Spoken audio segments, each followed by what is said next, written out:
Save You. God Save Texas is a new docuseries from HBO featuring award-winning filmmakers who turned a cinematic yet critical eye to the communities where they grew up. I thought I understood a lot about the history of the state of Texas. I didn't.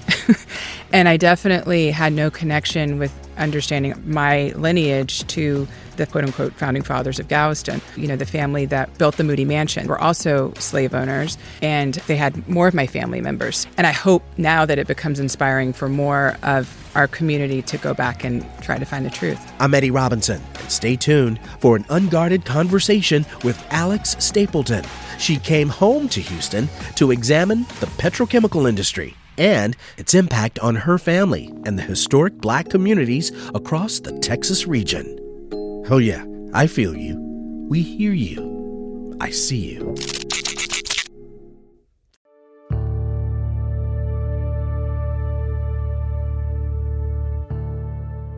You're listening to ICU. I'm your host, Eddie Robinson. They say that home is where the heart is, and for many of us who have moved away from where we grew up, there's a certain nostalgia to that community or town. Memories we'll cherish when it seemed as if we'd be forever young. It's all too easy to hold a rose-colored memory and pretend that your home stays the same, frozen in time.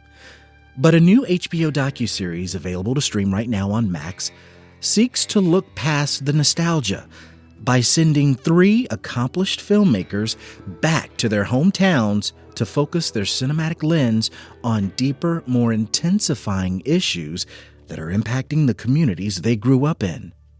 This 3-part series is adapted from the book God Save Texas, A Journey into the Soul of the Lone Star State.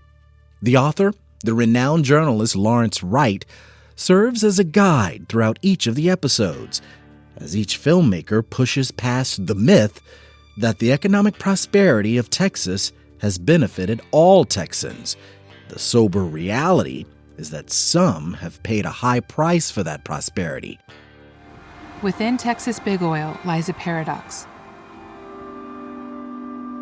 It is the lifeblood of so many, while simultaneously wreaking havoc on those same people's lives, the environment, and communities directly around them.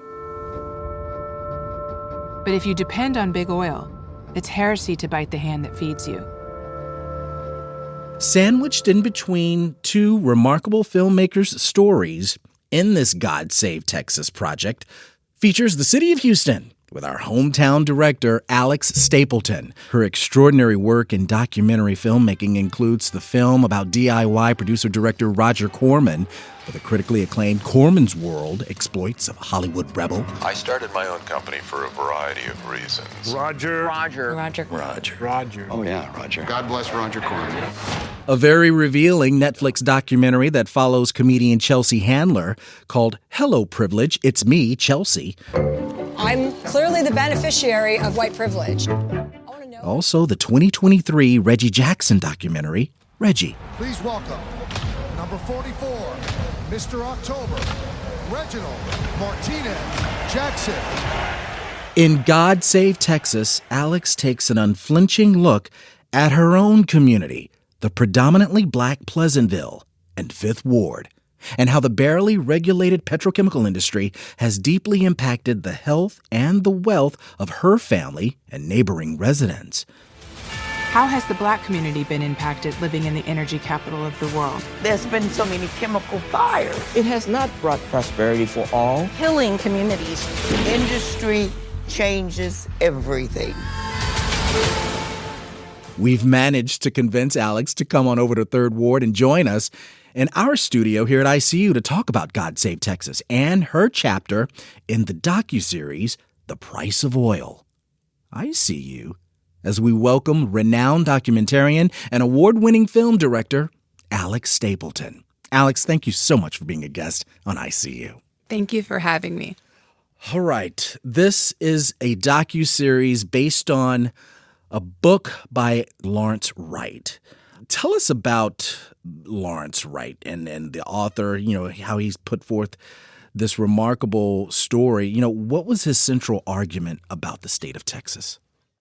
So Larry is, to me, a godsend. He's an incredible author. He's an incredible person. He's an incredible intellectual. He's a great person that we have in this state that really challenges us as Texans, but also challenges the country to really understand how complicated the state is and how to explain the state of Texas. And I think he's a leader in myth busting, a lot of what we think Texas is all about versus what it really is. And that includes its history, that includes its politics, and it includes like how we live today.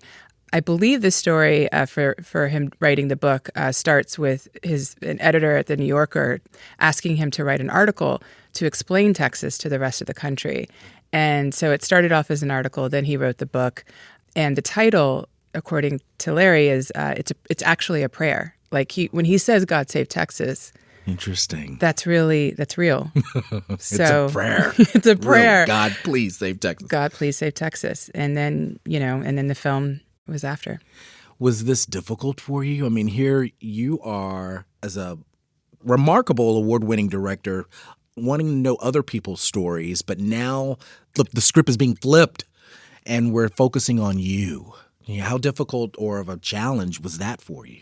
It was incredibly difficult. It didn't quite start out that way. Oh, yeah? Okay. When Richard Linklater was the first director, and by the time I got connected with Larry, Rick had already shot his episode. It was personal, but it's also Rick. He's a famous director. And I think they thought, this will just be special for Rick.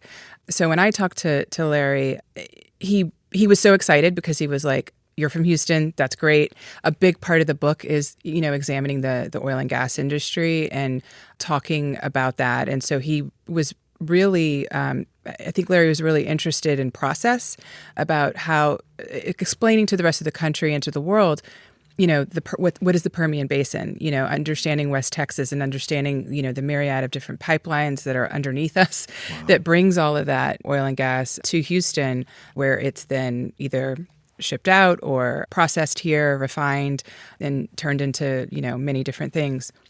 So we started talking, and I think when we were prepping the film, I came back home. I was sitting down with a lot of people that work in the upstream, downstream, and midstream oil business. Okay. But it still didn't feel, I wasn't connecting with well, who are we really following? Like, where are the real characters in this? And I, Larry was trying to educate me about how the oil industry works. And I was like, this is so crazy because I'm in Houston and I'm meeting all these people, and I didn't even know this existed. I was not with the Houston that I grew up in. Sure. And my mother, who has been doing genealogy on my family for over 30 years, was so excited to share with me new stuff that she had just learned about. And so I had so much time, with her. Pandemic, yeah. And all of a sudden, these two worlds collided for me. And then I was like, oh, wait a minute. My mom is telling me that we've been here for how long? 7 generations, over, 150 years. We go really deep in this state. I'm learning about the history of Spindletop and, the oil history, but where are the Black people in this story? And that is how, the light bulb kind of went off. And I called Larry and I was like, I think I want to talk about what's missing from this story versus only talking about, the oil and gas industry. And so that's how it started. And then I told Larry my story, and then he was like, okay, you're going to be on camera. And I was like, yeah, no, maybe I can just interview my family. He's like, no. You really we need to be on this journey with you. And that's how the tables turned. And then, I set forward to make something that was incredibly difficult because, as you said, I, have been making docs for a while, over 20 years. And that was the first time that I was putting myself on camera. And I didn't really know what I was doing. It's hard to direct yourself, but I have to, also say that I'm very grateful for my DP, Arlene Nelson, producer Megan O'Hara, and then eventually my editor, Rosella Terci, because without those women giving me the confidence that I was going to be okay, and really kind of helping me, guide me on camera and freeing me from being so self-conscious, then I was really able to lean into like going on a journey and having these conversations with my family and disarming them and making them feel comfortable to share with me their stories. Their stories, which were fascinating. I'm Eddie Robinson, and you're listening to ICU. We're speaking with Houston's own Alex Stapleton. She's an award-winning filmmaker and director of The Price of Oil, Episode 2 of the docuseries God Save Texas, now available on Max. This was a journey, and it was a remarkable one. And you're a biracial woman. Your mother is black, your father is white, but this history is on your mother's side. Tell us a little bit about that. You know, it's funny. When growing up, I'm in my mid-40s, so growing up here in Houston, the term biracial and like no one used those terms. And I grew up completely, I didn't grow up with my father's family. My father also went to Wheatley. So, you know, Wow. He was a white man. He was the only white person Hardcore. in the 60s, 68 to 72. Nice. So I, you know, like I never. Those terms never came Those terms into- never came up. Yeah. I was black, and I identify as a black woman, and I was only around black folks as family. You know, Got it. The Stapletons, my white family, weren't really accepting. We'll just put it that way. Of my parents met because of integration, and met as teenagers.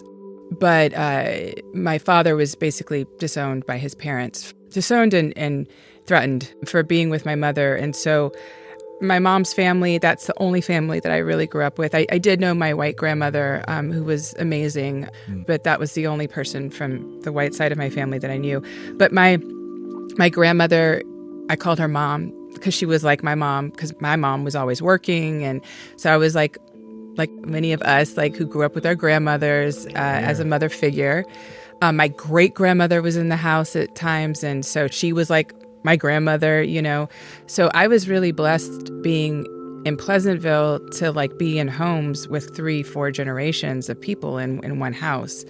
And my family was really vibrant. There were a lot of us, and I really believe that in Pleasantville it was like the community raised you, you know, and you had a cousin on every street, you know, like it was like that type of thing. But, you know, it was also, the family was also interesting because, you know, they're pretty conservative back then. And so my mom always floated and was different, you know, than anyone else in the family because she was gay and was raising me in Montrose. So I had like this weird Montrose to Pleasantville, you know, lifestyle, like, and back and forth. So it was interesting. So I think my relationship with my family also had an interesting lens because with my family, I feel like there was this, my conservative family, my church-going family, there was this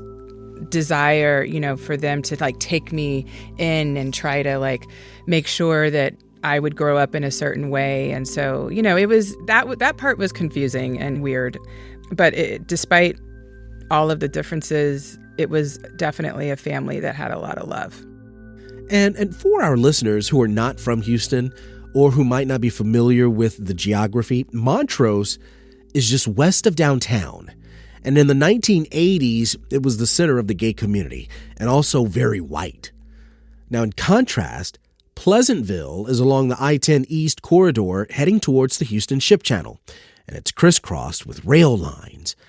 Pleasantville is predominantly black, family-oriented, centered on Christian values, and was also the neighborhood heavily surrounded by polluting infrastructures.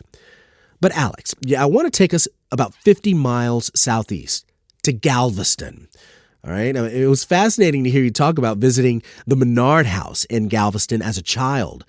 Michael Menard was a co-founder of Galveston and a slave owner.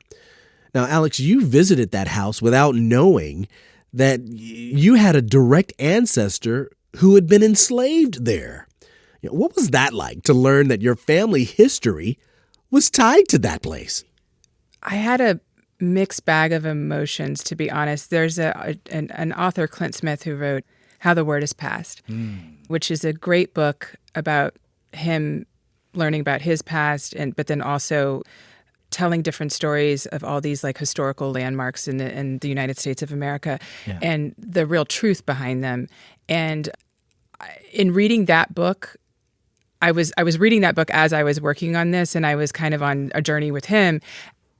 And I felt like there's this thing, I think, for my generation, or for our generation of Black people, it's almost embarrassing that you don't know these things, I guess is the best way to put it. So it was painful for me to learn that, because I consider myself to be, educated, well-read. I understand a lot I thought I understood a lot about the history of the state of Texas. I didn't. And I definitely had no connection with understanding my lineage to the quote unquote, founding fathers of Galveston. Mm-hmm. It wasn't just the Menards. It was also, the family that built the Moody Mansion. The Moody's bought it later. And the original family that built that house were also slave owners. And they had more of my family members. So, you go to these landmarks as a child when you take Texas state history, and you remember these places. And I just was incredibly sad and embarrassed that, I didn't know, I didn't understand the connection. And then I felt angry because I felt like I was robbed of, understanding that. And now I'm at, I feel like it's cathartic. Like I'm at a place where I'm grateful that I know. I'm grateful for my mother for unveiling that and doing all that work to realize it. And now I'm just excited that, that little tiny part of our family is forever. It's filmed and it's documented. And I hope now that it becomes inspiring for more of our community to go back and try to find the story, try to find the truth.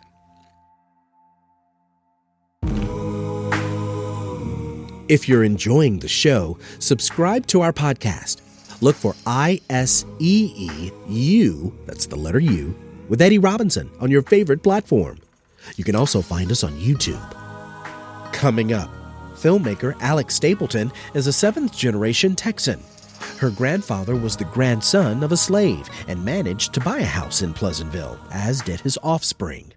But why have Black communities living in the shadow of the sprawling and lucrative Texas petrochemical industry not been able to benefit from the wealth generated by that economic activity?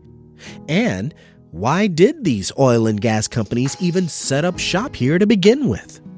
I'm Eddie Robinson. I See You returns in just a moment. We'll be right back.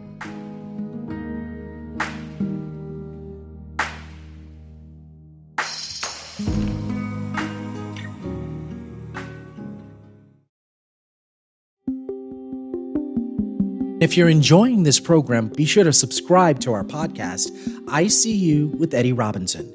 You can hear all the past episodes and be notified when new episodes are released.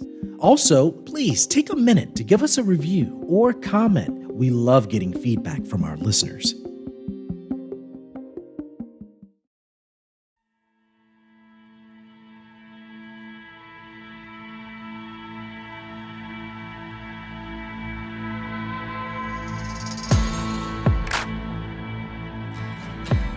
You're listening to I See You. I'm Eddie Robinson. We're very pleased to have a hometown hero here in our studio. With us in Houston's 3rd Ward, award-winning filmmaker Alex Stapleton. We're talking about the new HBO docuseries God Save Texas. Alex directs Episode 2, The Price of Oil, which examines the impact of the Texas Gulf Coast oil industry on historic Black communities, especially her own in the Pleasantville neighborhood right here in Houston. The series, God Save Texas, is available on Max. Alex, watching the beginning of The Price of Oil, you really go through and detail your family's deep and rich history here in Texas. And yet, they are not in the history books. Their names are not taught in Houston schools, let alone statewide. Why do you think your ancestors were left out of the history books? Yeah, I think what I can say now is that I think our stories are not in the history books, and it's very intentional. It's completely intentional. It's on purpose because it doesn't match the narrative. It doesn't match the myth of Texas.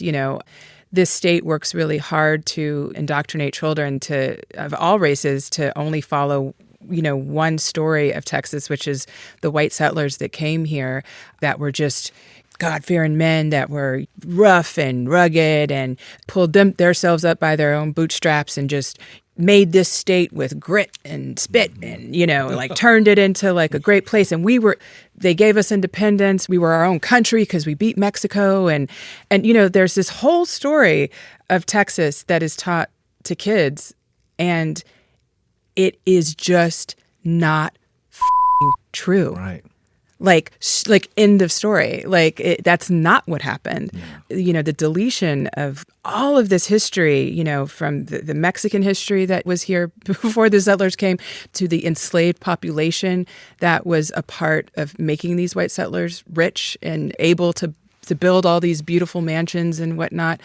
Those omissions it's a crime to me. Those are severe omissions that are not put in. And it's not just a crime against the Black and Latino populations here of the state.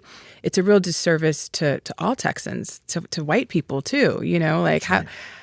Of course, if you don't understand that, and then cut to 2024, and someone's trying to talk about reparations or whatever, you're like, what are you talking about? Of course it's confusing. Of course, because no one knows the real history. So.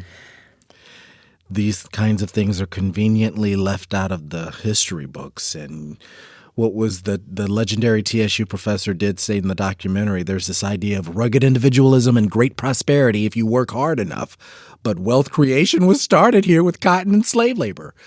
With regards to Pleasantville, let's go there. Your family was in the 5th Ward, historically black district here in Houston, and then eventually became some of the first residents of Pleasantville, which was a planned community co-founded by a Jewish Houstonian by the name of Melvin Silverman. Jews also faced housing discrimination in Texas. Tell us about Pleasantville and what that community has meant for you and your family. So the other co-founder of Pleasantville is Judson Robinson Sr. Okay. And he was a black businessman, entrepreneur back then who partnered up and was just as instrumental in building the neighborhood and lived there with his family. Interesting. And, Pleasantville has taken what it means for my family is I think my mom says it in the film where she's like, it was the best thing that could have ever happened to them when they moved in because they could own their homes. They had all come from 5th Ward. And for my great-grandparents, for my great-grandfather, he had 11 kids. He was living in 5th Ward. He was a Pullman porter.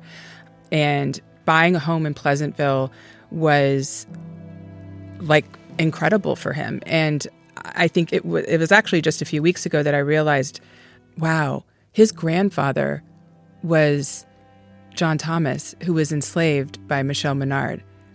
That was his grandfather. His grandfather was a slave, less than 50 miles away from where my great-grandfather was able to buy his home.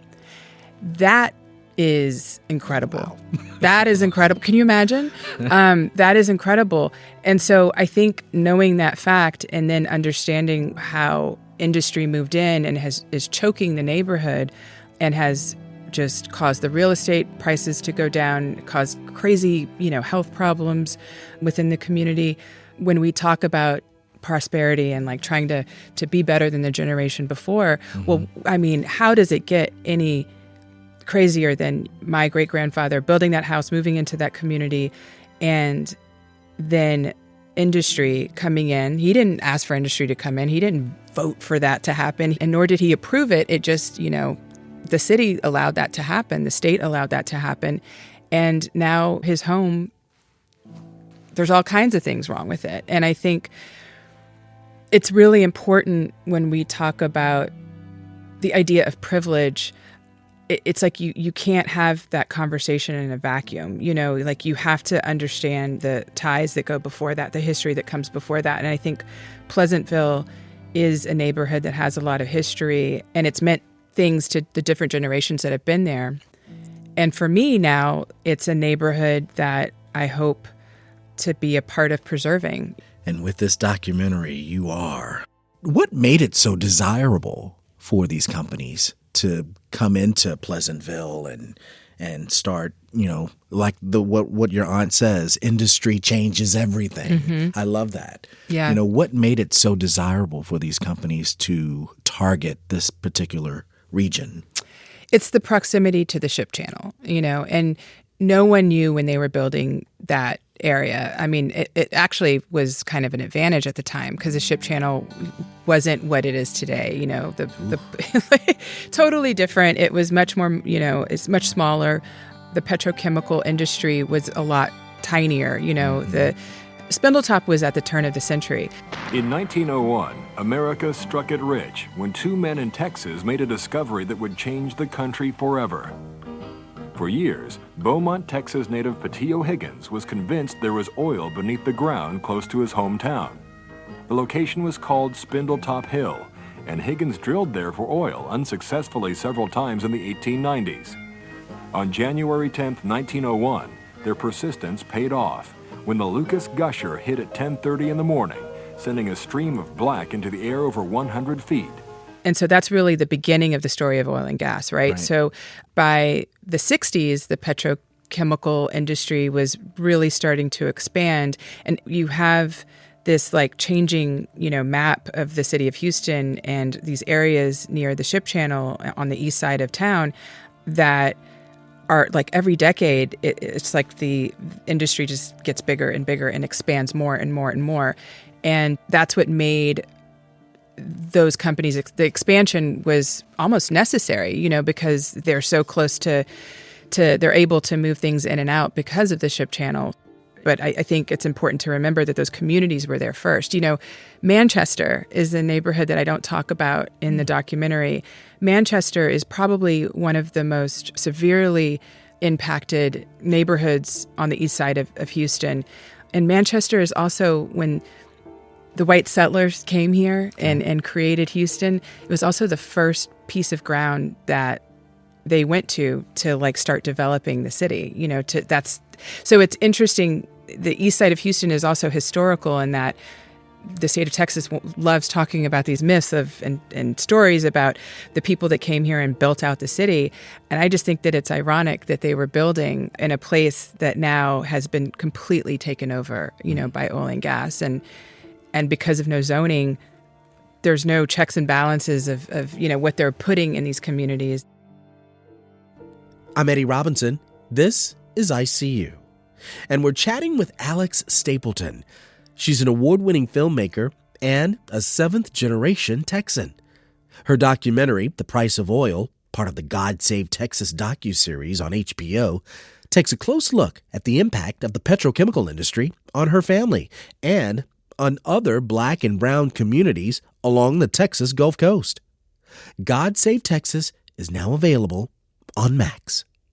You do such a fantastic job in the documentary about folks. They're folks that ask residents, why don't you leave? Why don't you just leave? But I think some people might ask, why weren't they able to fight this?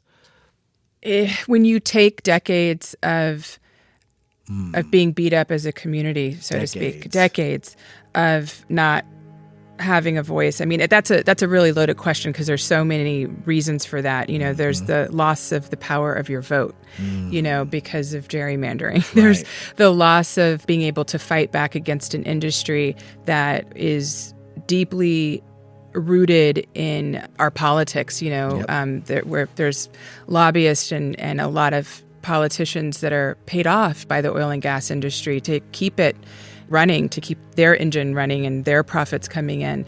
And so you have these communities that don't have a lot of money, don't have a lot of power. And I think what's happening now is it's just their voice is just getting lost more and more. I started making this in 2020, and compared to 4 years later, now in 2024, there's so much that's happened in the past 4 years. So many more homes in Pleasantville that have been demolished and torn down.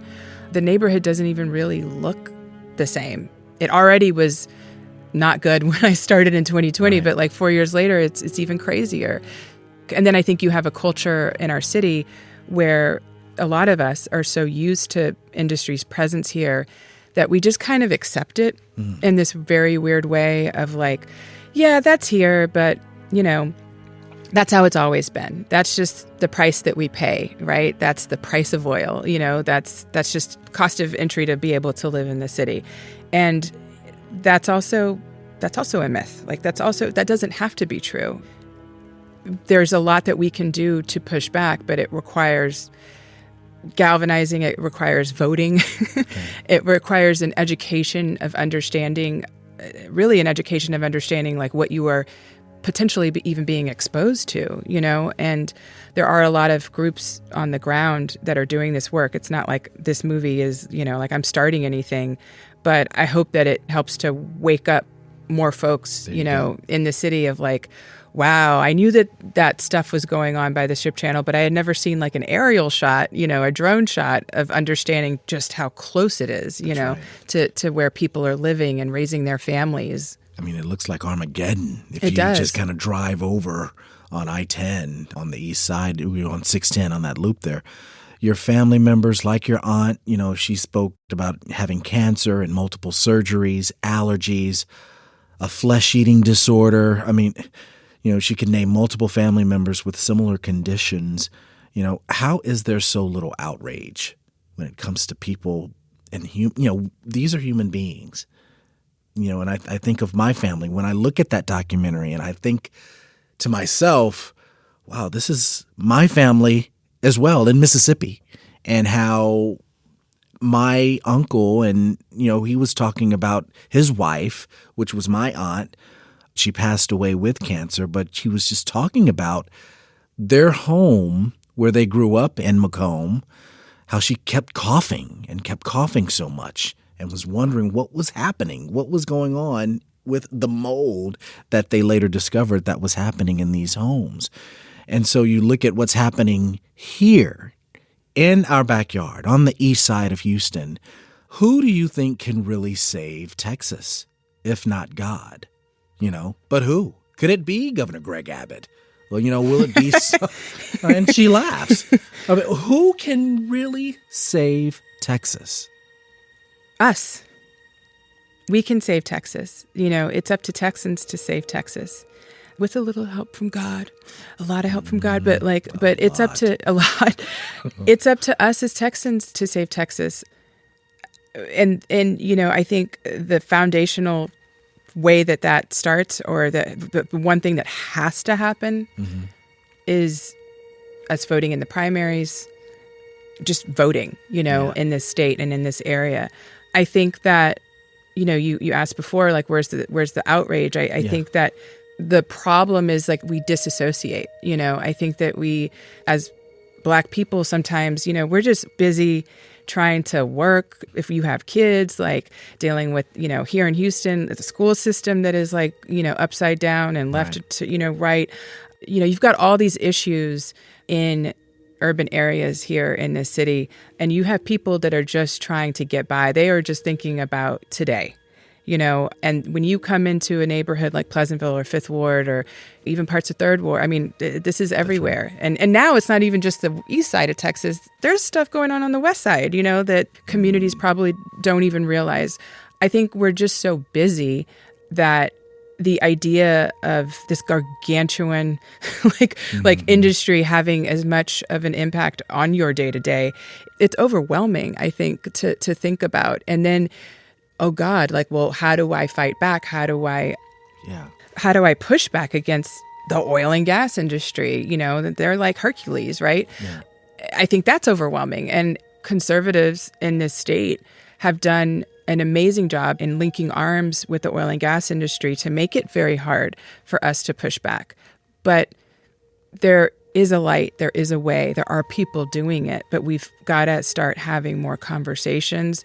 We have to start understanding the problem is real. And while it might feel like, oh, I can push that to tomorrow, you don't really understand how it's impacting you today. You don't really understand, like, oh, I've got all these doctor bills. I don't have the best health insurance to pay for all these bills. Well, guess what?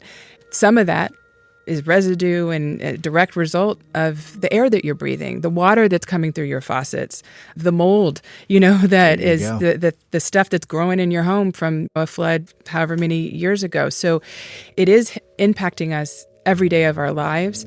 And I think that now it's like, well, we've got to like not disassociate and not push it off and try to, as a community, lock arms to help us with these overwhelming thoughts of like, how the hell are we ever going to change this?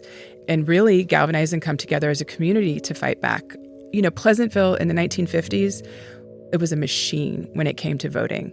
Every politician, everyone who tried to have office, you know, here in Houston, like that was a neighborhood that you had to win over. The elders in Pleasantville, they were amazing. Yeah. And I think if you know, this also is a part of like understanding the positive parts of our legacy, not just the woe is me, you know, the painful parts. But when you understand, when my mom talks about what my great-grandparents were like, you know, in the 1950s, and how my great-grandmother had 11 children, but managed to, she was so active, you know, not only in the church, but she was also active politically. She was super smart, and she didn't take shit from anybody. Yeah. And I think that when you know that, then it's like, well, if Granny could do that, what is my excuse? She was living in Jim Crow America. What is my excuse, right? Like, so I think that's the other part of this is like, you got to understand the problems, but we also have to really understand our history and how amazing and how strong and how beautiful our ancestors were. Yes. And they sacrificed so much for us to be able to have what we could have so that our voices wouldn't disappear and go away. I mean, there's so many things that we can flip the script. That's right. We can flip the script, but we've got to pay attention. And I think this year is, I couldn't, to me, it's like, this is a SOS. This is an emergency. It is, yeah. This is an emergency because this year, you know, depending on who gets into office in this city, in this county, in this state, and on a federal level, you know, within this country, this is going to determine if we will even have a democracy. And I think it's time for us to start thinking like that. Sure. And not like, oh, I can push this off, or my vote doesn't matter, sure. Or you know what, it's not going to change. It can, but it's not going to change if you keep having that attitude, right?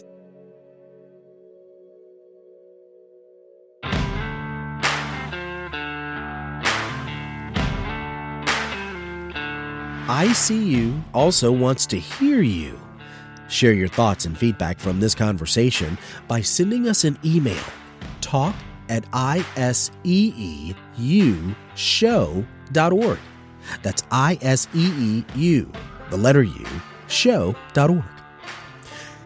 Coming up, Texas has become a majority minority state, with Latinos as the largest ethnic group now in the Lone Star State. Texas also has the largest black population of any state in the country. Now, with these rapidly changing demographics, why have the politics of the state also not changed? Currently, there's only one Latino and one black statewide elected official in Texas. And this is not just statewide offices that we see a lack of people of color.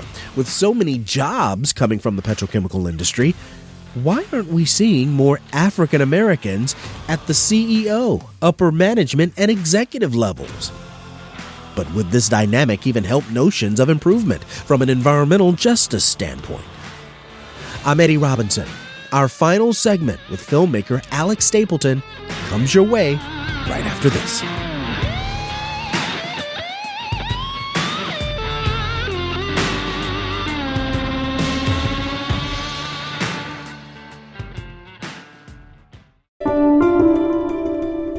If you're enjoying this program, be sure to subscribe to our podcast, ICU with Eddie Robinson.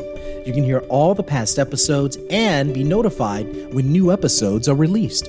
Also, please take a minute to give us a review or comment. We love getting feedback from our listeners.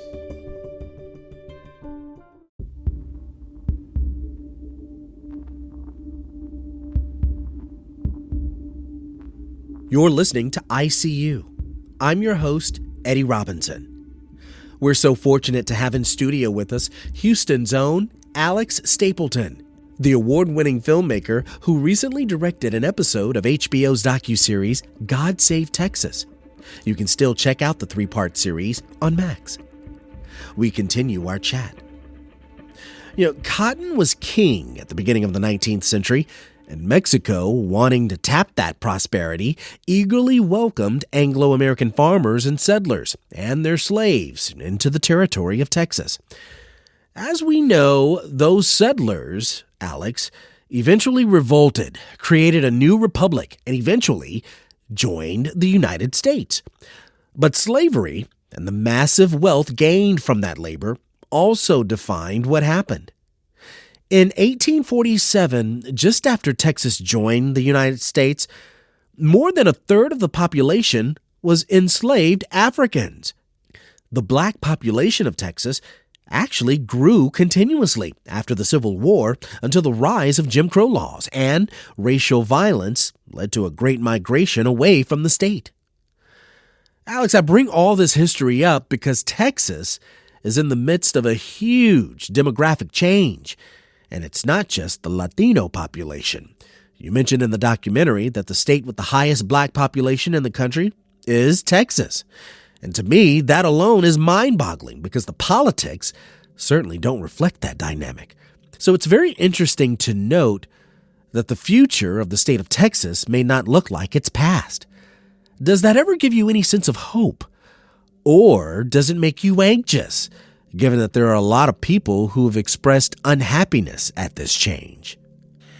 I think I go through all those emotions. I'm not going to say that because the demographics are changing, everything's going to be okay, because we have civic duties. We have a responsibility. Democracy, the rights that we have, it requires work to keep those in play. And there's a lot of complacency, amongst everybody in this state. And I think it's great that, things are, it's great that, I love being back here, back home, and being in communities where I'm everywhere I go, I see my people, Okay. I love that. But I also want my community and other marginalized groups in this state, as well as white folks, to really understand that, we are lucky that we have all the rights and have the things that we do. And we've got a lot to clean up, when it comes to environmental issues here in this state. That is to me, a huge threat, if not, one of the top threats of Black lives in this city, for Black and brown lives in this city. So we have our work cut out for us, but I am excited, but I think that it's also that feeling of when you are about to roll up your sleeves and you're like, oh, I'm about to push the boulder up the mountain. That's also what I feel like, because I can see how hard and challenging it's going to be. The state government, Abbott and his dudes, they are fighting really hard to keep the power and keep the control and to continue these myths, right, to the kids of today. And we've got a lot of work cut out for us. Yeah. This is a state that also has, I believe, one of the youngest populations in the country too. It's crazy when you really think about what the demographics of this state are and what Houston is. That's right. Compared to the rights that have been stripped away from us. So I'm excited, but I also feel like we've all got to measure up to the task. Yeah, cautiously optimistic. Cautiously optimistic is exactly what I would say. I admired your conversation in the doc with John Beard, the community-based environmental justice advocate in Port Arthur. And, you mentioned in the doc about how Black people only make up 6% of the oil and gas workforce. What do you think would happen if there were more Black CEOs and people of color in more leadership and high-profile executive roles in the oil and gas industry? Do you think it would help, or do you think it would even matter? Would things change? I don't know. I don't think anything would change as long as there's no zoning and no oversight, right? No regulation. No, I don't think much would change. But I think that the reason I wanted to bring up the workforce and how little our participation is in it. And when we do get the jobs, they are these the low-hanging fruit, right? And when there's a bust, it's mostly Blacks and Latinos who lose their jobs, first. And I think that, when you are, I have a ton of family that refuse to be a part of this documentary that work in refineries now. There you go. Interesting. And, it's like gaslighting. It's like it's total gaslighting. Literally gas. Yeah, literally. We are talking about being gaslit, where they feel like, I feel like I'm doing everything right, but why didn't I get the promotion, right? A family member, I'm not going to even say how he's related to me to protect him, but works for a very large oil and gas company, and totally, this is his industry, right? Yeah. He was at this company for a while and wanted to get promoted and went through all the steps, should have been promoted because he was next in line. And the company decided to bring in a white person out of state, never worked in oil and gas before in their life, and they got that job. So it's real, but because there's no transparency into what they're doing, there's no unions really, Right. There's no accountability, that it's hard to even know what is really happening, right? Because it's an industry that's very opaque. It's like you don't really know what's going on behind closed doors. So I wanted to share that with an audience that, like, I think a part of the myth that comes down from politicians is, well, we're here and we get that there's some environmental issues. We get that there's a cost to pay. We understand. But, it's job creation. There's jobs coming out of this, and that's good for the community. And my point was like, no, those jobs are not going to the communities that are being destroyed because of industry. So you don't get to do that. You don't get to gaslight us in that way anymore. And Port Arthur is the prime example of that. John says we have the lowest unemployment rate in the state of Texas, except for the Valley that has no industry at all, right? And yet there is a refinery there that is the biggest refinery in the United States of America that is right there. And here in Houston, petrochemical complex, the largest, only second to the Middle East, right? Like, so that's how big this is. That's how big these industries are, how massive they are. And they are not giving jobs to the communities. So I'm not saying that makes it all okay. That is definitely not the point. You also don't get to just like put us on the payroll and then we die, like our life expectancy changes and we have all these health issues. Like that's not the answer. It was more of like just trying to punch air into the bag of like what's handed to us. And I think John is an incredibly interesting character and person, and his retirement is this every day, all day. This is all he does. This is what he does. This is what he does. Yeah. And I really, really loved talking to him and love mining for characters like that, where it's like there is this conflict. It's messy, right? It's not like, good, bad. It's like, he has a home and he was able to take care of his family because he worked for Exxon. But he also understands now. That's it. You're right. Like, that's it. It doesn't have to be this way. Like, it does not have to be this way. Like he says, and you said earlier, you don't know what you don't know. That's right. Yeah. But now we know. And now we know. And it stinks, literally, with regards to those conflicts that many of us find ourselves in. This is ICU. I'm Eddie Robinson. We're speaking with Alex Stapleton. She's one of 3 award-winning filmmakers tapped by HBO for the docuseries God Save Texas, a program that's available on Max. Alex also has an upcoming documentary entitled How Music Got Free. It's a fascinating look at the illegal online music file sharing escapade of the late 90s. What we always like to ask our guests before they walk out of the door is, of all the accomplishments that you've made, all that you've had to endure, you mentioned you have a son? 7 years old. His name is Beaumont. Beaumont. Beaumont. What was I thinking? Naming him after the city where Spindletop started. That's actually why Larry's like, your son's name is Beaumont? You have to work on this. Exactly. No, but all that you've had to endure. What lessons have you learned about yourself thus far? Wow. Well, I have to say, I feel like the lesson is that I am 1,000% a work in progress. and I haven't really mastered anything. And that's okay. I mean, I'm at peace with that. I'm at peace at like, I don't know what I don't know, but like I'm here and I want to put in the work to continue to educate myself so that I can continue to be of service to my family, my community, my state, my country. I feel a great responsibility to do that, but I also have a lot of, at my age and all that I've gone through from these past 4 years of being back home, I'm just so humbled by like the real fighters in my family. My Aunt Barbara, who every day is physically a challenge. And for her, she raised her grandkids. To me, that is strength. And I'm not even like, when I look at my life, I'm like, I've got so much further to go. I think coming from California to Texas was a real culture shock in a way because I had been gone for so long. I left in the late 90s and moved to New York and was there forever, and then California.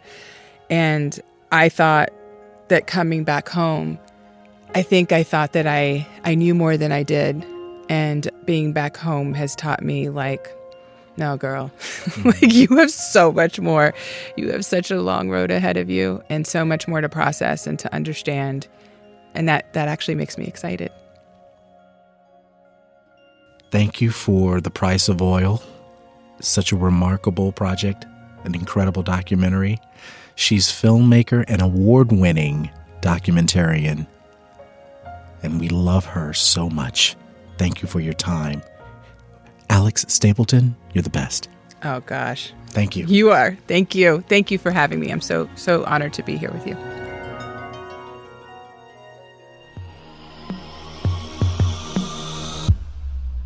Our incredible team includes Technical Director Todd Holzlander, producers Laura Walker and Mincho Jacob.